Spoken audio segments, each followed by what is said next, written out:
Welcome back. Commercial real estate executives around the country have put together their predictions for 2012.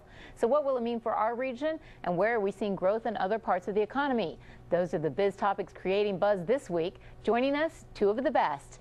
Jeffrey DeBoer, President and CEO of the Real Estate Roundtable, and Jerry Gordon, the President and CEO of the Fairfax County Economic Development Authority. Gentlemen, thanks you both for joining us. Jeff, let's start with your report. It was fresh off the presses this week. Sure. And basically the prediction for 2012, as I read it, is fair to partly cloudy. Is that a good description? Well, it is a good description. We are sort of the tale of two cities.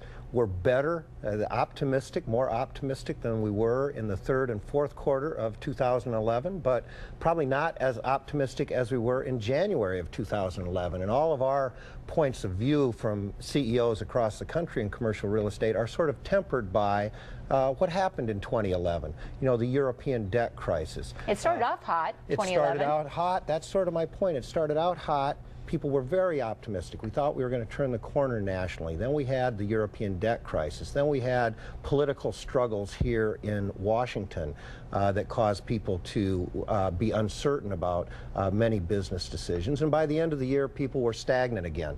Right now, we're entering the year in a positive way, but we still need job growth. We need to figure out a way to refinance a huge amount of mortgages, and we need to get the secondary market going more rapidly. But having said that, people are upbeat. We think values across the country will be going up. We think incomes will go up slightly. And so it's a positive picture, just maybe not, you know, robust, quick recovery, but slow, steady type of thing. So, Jerry, let's look at our region from your vantage point, Fairfax County. That's a good vantage point to have. As Jeff said, the commercial real estate industry says, look, if we're going to grow, we need jobs to grow. You can't lease people buildings if they don't have people to fill it. What is the prospect for jobs in the new year?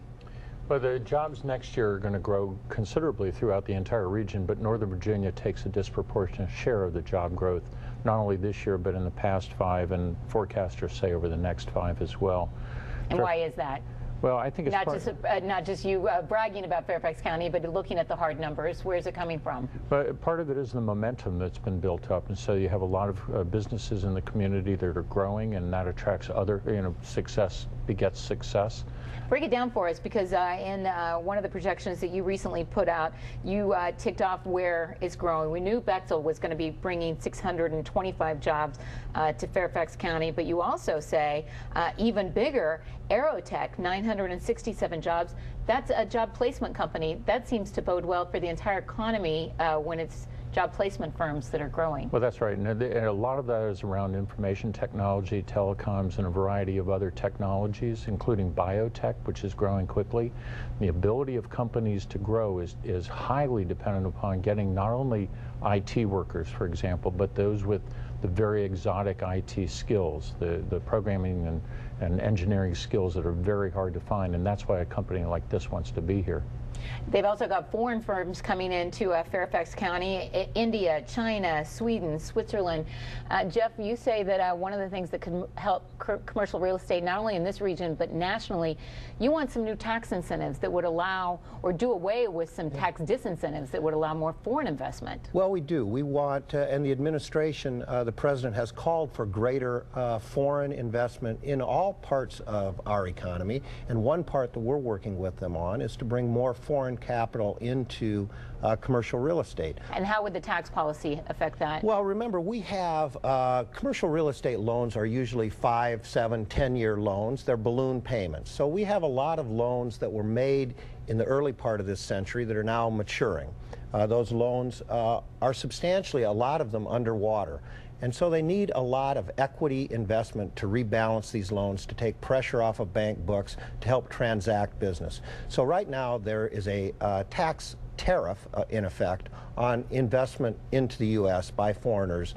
And we want to lower that tariff, bring in more capital, help rebalance these loans, help create jobs, help take pressure off bank books, and help grow the economies. Fairfax County is just one, but across the country we need a lot of money to get the loans rebalanced. And so we're working with the administration. Some of this can be done without legislation, and we're very optimistic that we can do something there. What are you looking at in terms of tax policy, other than tax policies that could help things like commercial real estate? What are you looking at other ways that could help grow the economy in our region?